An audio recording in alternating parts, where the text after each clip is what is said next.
Holly and Taylor from Beaten Jeans. Today we're interviewing Meagan, and Meagan just recently had a gastrectomy. So we're hoping she can share all of the new things that come with having a gastrectomy. Hopefully she's recovering well. Yeah, okay, so we've invited her in. I feel like this needs to come down just a tidbit. Hopefully that's okay. Are we centered? Our mom always tells us we're not centered. Hi. Oh, is she here? Hi, Meagan. How are you? Hi. Good. How are you doing? I'm good. I'm at work, so don't mind the beige walls. So. Oh, okay. Good. Oh, wow. You're back to work already. That's good. Yeah, I know. Back to work pretty soon after. So, yeah. You live in Vermont? I'm a few folks that I found that live. Some people I've had to tell them where Vermont is. So. That's like New Mexico. Everyone's like, New Mexico? So you're out of the country? Like, no, it's a state. No, we're covered in snow and maple syrup season starts soon. So yeah, that's. Oh my gosh. How cool. I homeschool my kids and I just taught them all about maple syrup and I thought it was so fascinating. It's incredible. Yeah. Bee sugar with some friends and it's a great tradition. So we just, yeah. I don't know. It seems like the sound is cutting out. Did you notice that? A little bit, but. Here, let me try that. Is that any better? Yeah. It was like right when you started talking, but hopefully. Okay, let's try that. All right. So, you're back to work. What do you do for work? So I work in healthcare. I oversee the healthcare of a retirement community. So COVID's been busy. So that's but I love it. I love working with older folks. It's just getting to know people and relationships, and I work with some amazing human beings. So I feel really lucky. Oh, great. Oh, nice. Good. And they've been good with your transition back and everything? Yeah, they've been great. I said, I think I had the most peaceful time away. Then I was more disconnected for my recovery post gastrectomy than I was after I had kids. So I've never. Oh. So yeah, I got back to work about, what was it? I was out for about 8 weeks. Mm-hmm. So I got back right after. So I had my gastrectomy October 1st. And I went down, I had my surgery at Mass General. I remember seeing some surgeons up here in Vermont, which Vermont has less than 1 million people. So it's a small state. And so they don't see a lot of prevalence of CDH1. And so I was able to connect with Dr. Mullen down at Mass General in Boston. And that's where I've been getting my care done down there. So how far is that from you? Do you drive there? Yeah, I drove. It's probably about like 3.5 hours. It feels like it actually is. And my parents live in New Hampshire. So it was kind of a nice little midway stop. Oh, good. Oh, nice. I still feel like we're a little bit glitchy. It's like when we both talk, it kind of cuts out. So hopefully it'll work out. We might have to have you repeat something here and there. Sure. So I think maybe if you take us back to the beginning, what made you test for CDH1? Sure.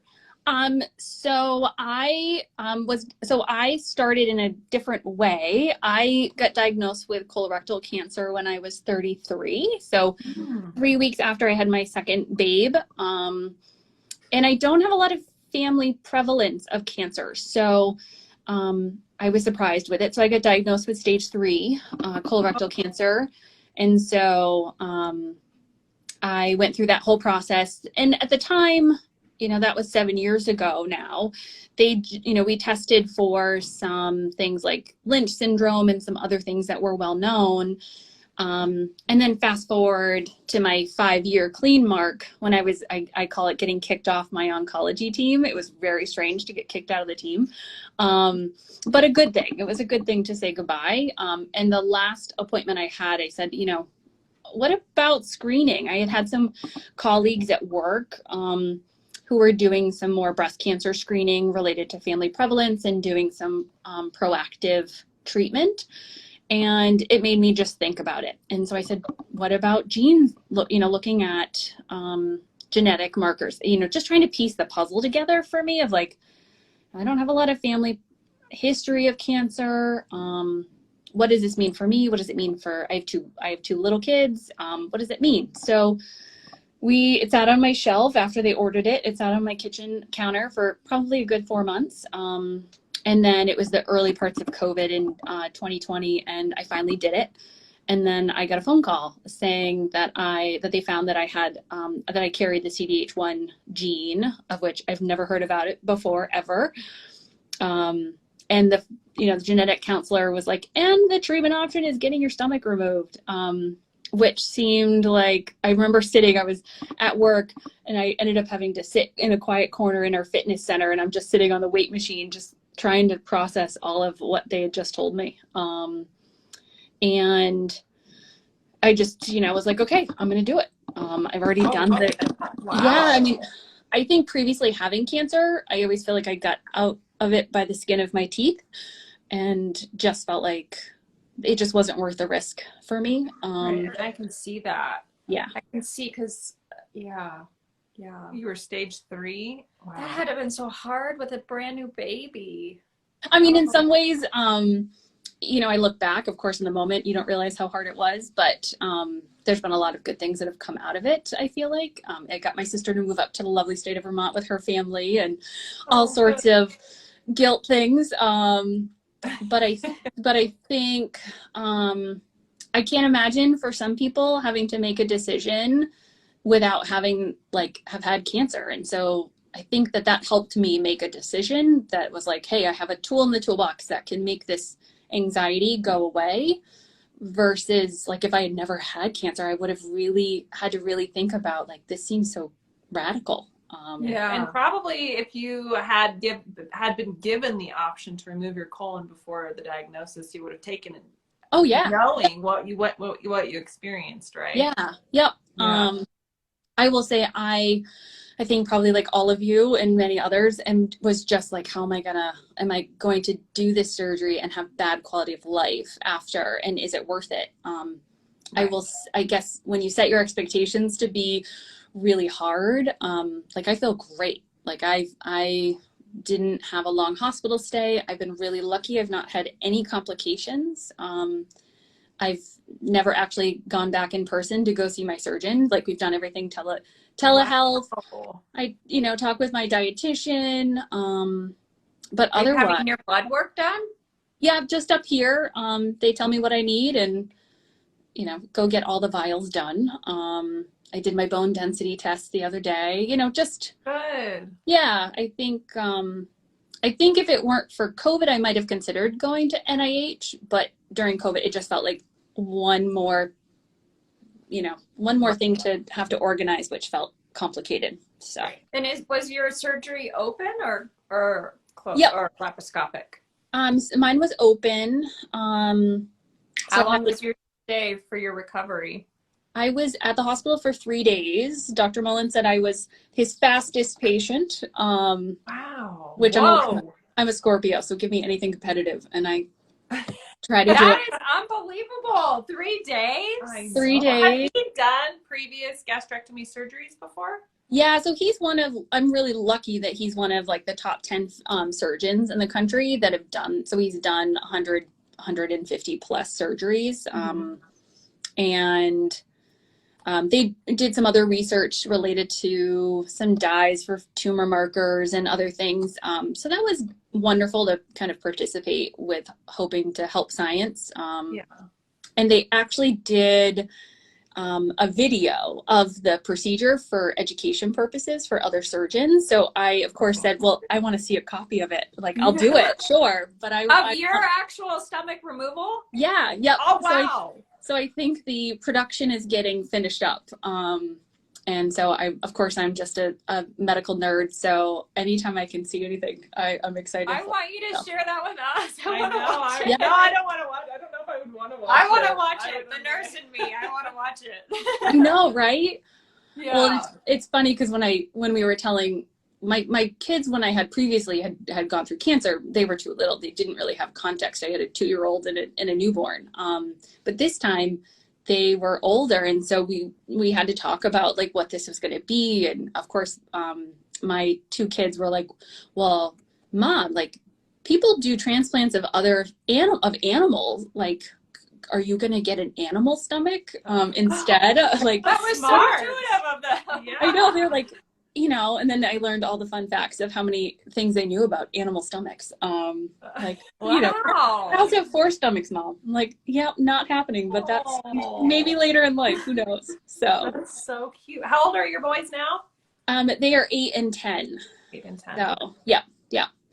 And I want to kind of go back because I do too. colorectal is a risk for us that have CDH1. Some doctors say Yeah. yes, some say no. Yeah. What does your doctor say?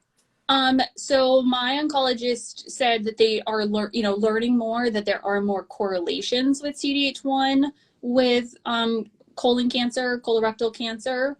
I would imagine in 5 years from now they'll know even more.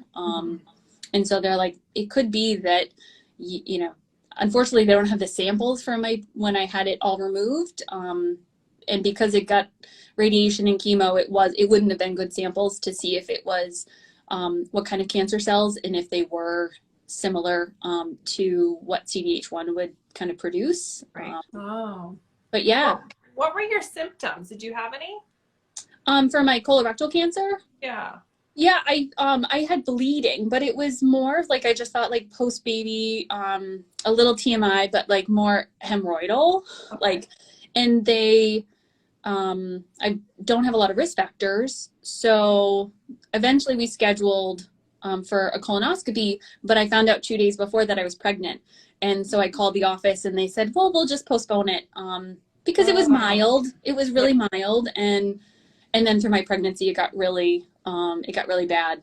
So, so I luckily, got a scope, and I remember seeing it on the screen, of like, that shouldn't be there. Mm-hmm. So yeah. So it was a large mass that was there. Yeah. Of course, doing scans after 3 weeks, your organs aren't quite, your uterus isn't back to where it should be. And so a PET scan was a little bit different for me, because things lit up where they normally wouldn't.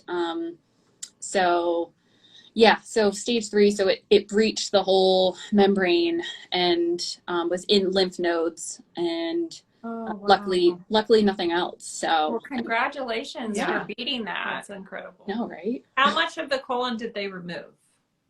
We did a lower resection, so a good portion of it. I had to have a few surgeries where we put a temporary ileostomy, which felt like the end of my vanity, but it was fine. And How then long did you have to have it for? it was about 3 months, and then they reversed it. Luckily, he said, we want to make sure that your connection is healthy for the rest of your life. If we were doing this on someone who was 85, we might not do this extra step. But yeah, Wow. yeah, so I really wasn't sure with having more parts of my intestine, my GI tract not being there when I had my TG, like, would that be even more complicated? But knock on wood, it's been pretty good. So you're able to absorb the nutrients and you're not over dehydrated? I think I'm bad at drinking water anyway. So that was always my, I need to drink my liquids. So I have a thing of Gatorade Zero next to me and a Fairlife protein shake. I just have had to put in reminders in my phone every so often. It's just so strange to never get hungry.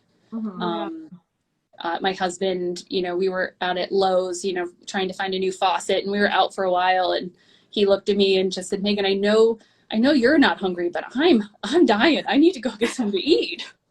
So I think not only bringing snacks for me, but others, is always helpful now. So. And then when you don't eat for a while, do you get tired, or what are your cues? I feel like, just being intuitive with your body. I think the hard part for me is I'm not, I miss raw vegetables. I miss raw fruit. I'm just slowly incorporating that in again. And so I think just listening to your body, and everyone's different. And if my body says I want an orange, then how do I do that? and just start small. And I've not had a lot of dumping syndrome that a lot of people have. So I've been, I was a rebel the other day and had a Starburst candy, and I was thrilled about it. Wow, good. Okay, let's see how this goes. I can have caffeine again.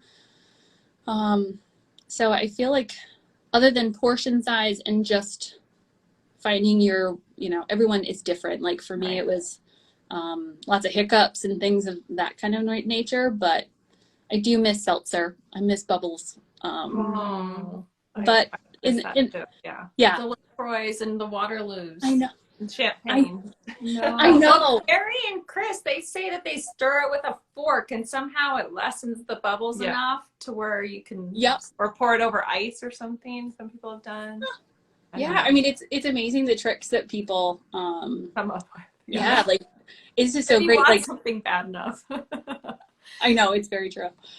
Now, how do you feel about doing a vasectomy? Have you thought about going down that path? I know that's where my head's next, is kind of I compartmentalized into what I felt like had the hardest surveillance for me, which was my stomach.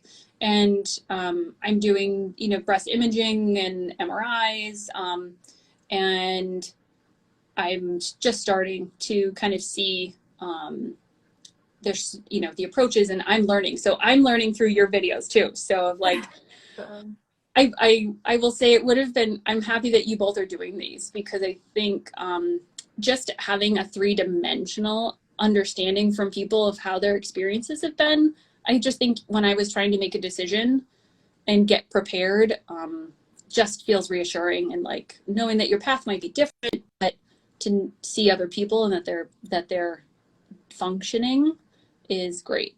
Exactly. Yeah, absolutely. We feel that way too. I feel this like is so helpful. It's a horrible surgery. There's nothing good to say about it, but everyone that we've talked to has had positive outcomes thus far. I mean, they've had struggles along the way, but everyone has come out of the other side with some positivity.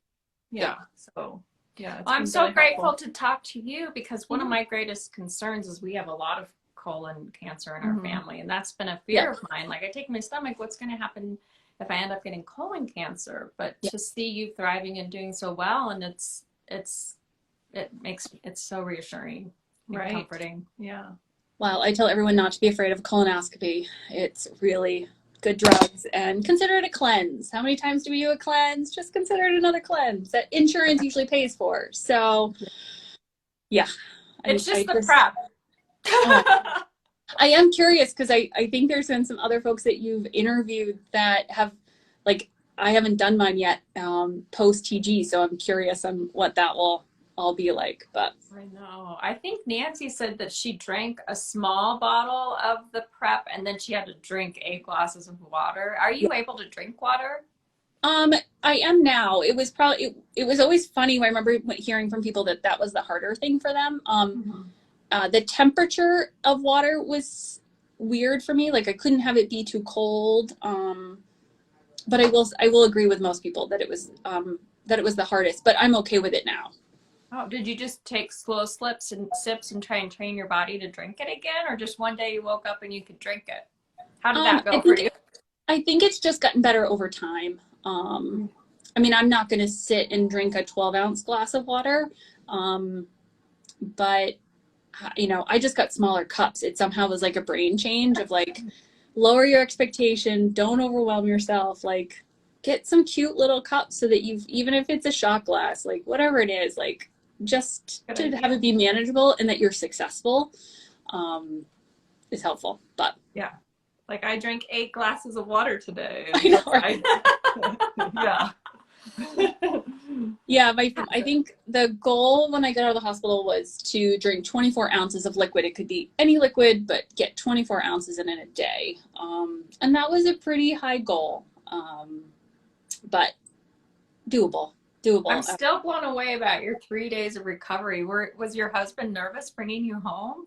Yes, my sister, my husband was there, and then they switched, and my sister was down, and we stayed one day in the hospital one day in the hotel next to the hospital, just for like peace of mind. And then I was like, just get me home. Like, I'd rather be in my own bed and have my own things. You know, the nursing staff was great, but I was like, get me out of here. So yeah, I think my husband was like, are you really sure she should be coming home? But And how was your pain management? Was it okay from the hospital getting home? Did you have a drip, or what was that like? So we had an epidural, which I've only had an epidural with, you know, labor. So I was like, oh, I can walk while I have an epidural. That's a cool moment. Yeah.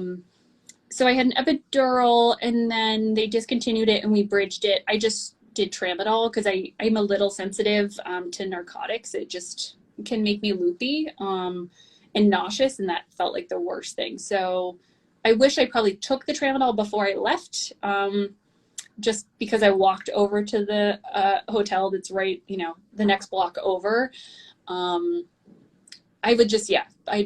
would encourage people to not let the pain get ahead of you, because catching up with it can be a little tough, and it shows itself in different ways. Not necessarily, like, for me, it wasn't necessarily strict pain. It was just my whole body would not feel good, like, and then you don't eat, and then you don't drink, and it all kind of cycles. But I was okay. I mean, I think I was probably least prepared for the level of incision discomfort, like, you know, getting comfortable in bed and then not knowing how to roll over without using your core. Right. So those were like little things that I was prepared for all the eating, drinking, but moving. Did they have you wear an abdominal binder afterward? They didn't. I think I've heard some people did. My sister just got me a cute little stuffy that was a stomach, which I just held for the car ride up, or, you know, if you're not quite standing up straight right afterwards. So, right. And then I think for me, once I felt good enough, I realized how depleted my muscles got just from not moving as much. And so I just made myself get on the treadmill and walk for like 10 minutes, or, you know, eventually it was like 1 mile every morning, because it's just amazing when you're not using your body, how much, like, getting winded after you do a flight of stairs is not a normal thing for me. So just trying to stay active, because it just helped everything. It helped the bubbles dissipate. It helped everything feel better. So we've heard that a lot, and it seems a lot of people who are walking like as soon as possible after surgery, their recoveries were so much smoother than those that were unable to get up and move around. So that's great advice. Yes, it's a little hard when you have so many tubes attached to you, so many things, but I would agree. Just, I think for the mental health perspective, just to get up and out of the room and feel like you are accomplishing a little bit, you know, find your loop and do it, and then see how many times. It helps your respiratory status, you know, you don't want to get a pneumonia while you're in the hospital. So moving is helpful. Right. I also want to ask you another question about the bile reflux, because we've had a lot of people struggling with that. And yesterday we were told that by Alyssa that her doctor moved the bile duct lower. Are you yourself experiencing the bile reflux issues? No. Your doctor did anything special with your bile duct? So Dr. Mullen does a typical Roux-en-Y procedure, and I don't think he moved the bile duct. But I've knock on wood, I've never had a bile reflux moment. Erica, who you all interviewed a number of months back, she and I had our surgeries. She had her surgery, I think, a few days before mine, and we kind of connected over the Facebook group of, like, I looked to see whose surgeries were coming up, and hers was a few days before, so we just started texting each other. And I remember when she shared that she had a moment of that, and I've heard of other people having that. I've not experienced any of it. Good. I'm glad to hear that you're not having that. Do you sleep on a wedge? I slept propped up but not anymore. I'm sleeping exactly the way I was sleeping before surgery now. Wow. So yeah. Wow. Oh my gosh. I feel so positive after this week. It's so reassuring. No. Good. And then I also know that you posed a question on Facebook about the vagus nerve. Did you ever find any more details or information about that? So the question that I read in a research article was like, if they could spare the vagus nerve, would you be able to prevent that bile reflux, as well as have some other sensory, things that you lose with the stomach, whether it be hunger or some other things. My surgeon said that they don't have an approach right now that they can spare the vagus nerve. So they cut it. He said there wasn't another way to go around doing that, at least that he's aware of or that he does. Right, that's what Dr. Davis tells us too. And obviously it didn't affect you if you're not having bile reflux and you don't have the hunger cue, but if you can't eat, then you don't want to have that hunger cue, right? Yeah. I know. It's an interesting moment. It's I don't really miss it. I will say I don't miss that. I think in the early part, it's helpful when you're recovering, I'm sure, to like have a natural cue. I feel like I figured that out for the most part now. So, good. Yeah. Are you the only one in your family so far that you know that is CDH1 positive? Are they going to do testing? So we figured out that it came from my father's side of the family, so my paternal side. I have one sibling, my sister. She tested negative for it. Okay. Which was an interesting dynamic. She and I are really close, and she was kind of like, I was kind of hoping I had it just so that we could like share the burden of it, if you will. And I'm just so glad she doesn't. But it's a moment.